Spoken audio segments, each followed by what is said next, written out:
Baker's On the Other Hand Baby. Interesting little blues tune. I think it sounds really good on the mandolin.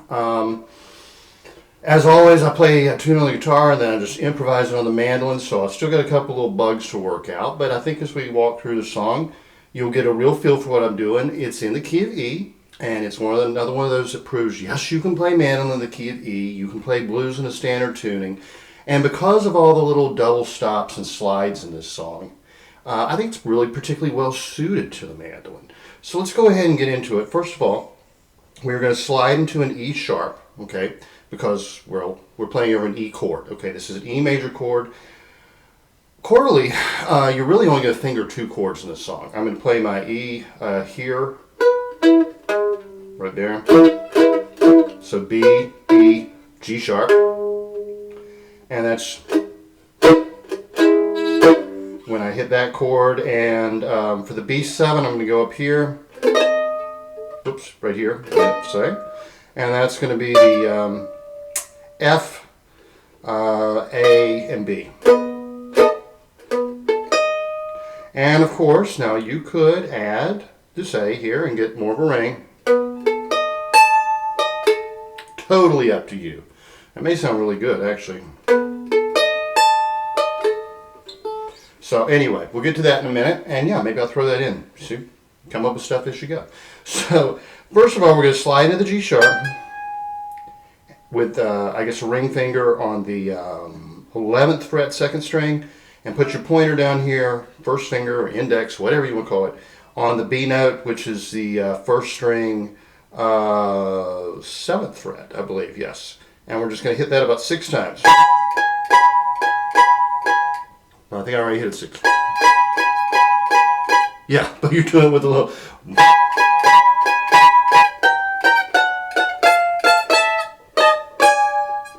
So, just slide in there, and you're going to play about 5, 6, 7 times, I don't know. Go down 1 fret with each finger, play twice, 1 fret with each finger. And then from here, let's just go. So we're going E, E flat, D, but we'll play these as a double stop. Slide from B to C sharp. That's nothing more than A, E, G, E. And now we're going to vary this. Instead of going, we're going to go, or slide it. Whichever sounds better to you. You can even hammer and then slide it. It doesn't matter. And then, and this is, we're on E again and B. So that's B, A, G, E. And we're in an E chord. Walk into a B7. Or, ooh, I think that sounds even better.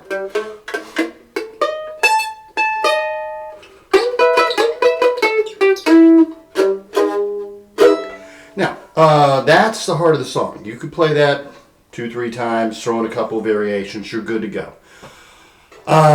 The variation, the break that she used, is just playing these same notes, but up here. I think where are we here? And here. It does have a slightly different sound. Unless you've got a cutaway, it's going to be real hard to grab these notes. Unless your instrument's set up real well, these notes may not ring clearly. And if the frets are closer together, the higher you get up the neck, that presents an issue as well. So I'm going to say this is totally optional, but slide from the G to the G sharp. This time I'm literally just going to slide 1 finger because I have trouble sliding 2 fingers up here. I'm just going to go.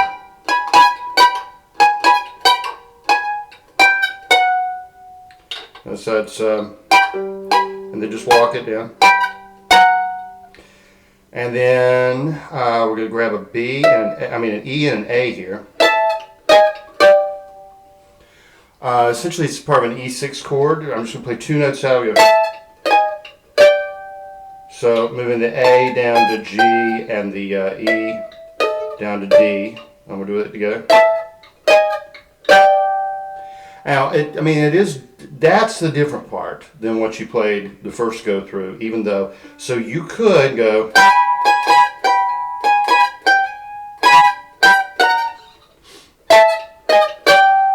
that may be easier, and really, the ear is not going to really notice a huge tonal difference because they are the same notes.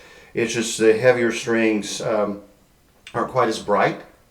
So I'm going to say whichever feels right to you, or skip it entirely, whatever. And then we're back here.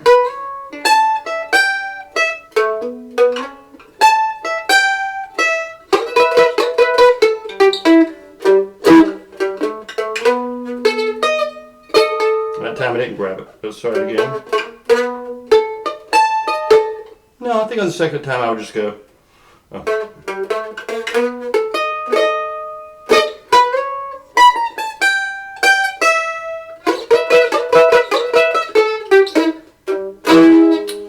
So, it's not a difficult song. It's actually fairly easy if you leave out that bit up here. But if that sounds, you may have a mandolin where that sounds even better than the first version. So do give it a try and see what you think about it. If nothing else, it'll get you used to playing up the neck and playing in the key of E, because, I don't know, probably 75% of all blues and rock songs are in the key of E because the guitar is naturally tuned in the key of E, whereas the key of E almost never shows up in bluegrass or folk music. So a lot of mandolin players who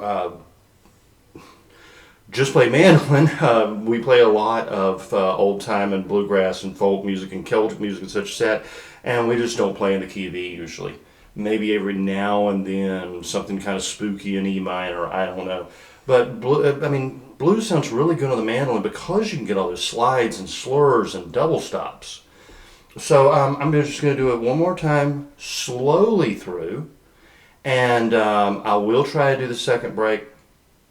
Fingers crossed, see if I can get it. So.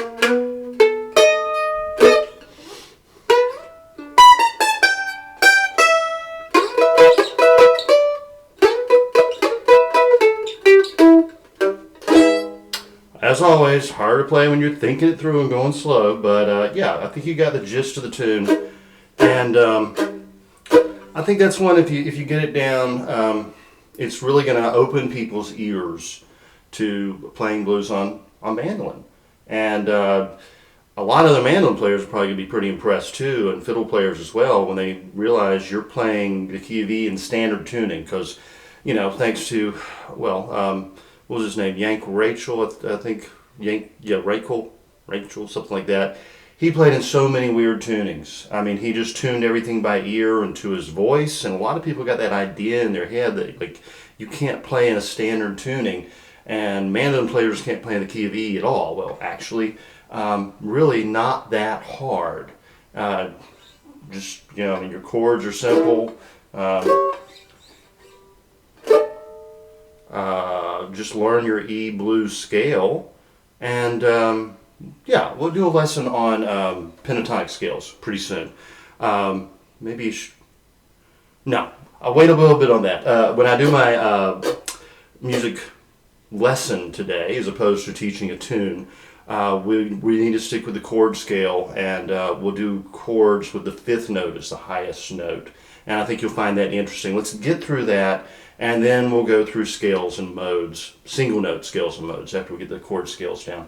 As always, y'all, Contact me if you got any questions. Email me judson@judsoncarroll.com, or leave a comment in the comment section under the video, and I'll get back with you. And have fun with this one. Be sure to listen to Etta Baker's guitar version. She plays it on electric guitar. It sounds really good.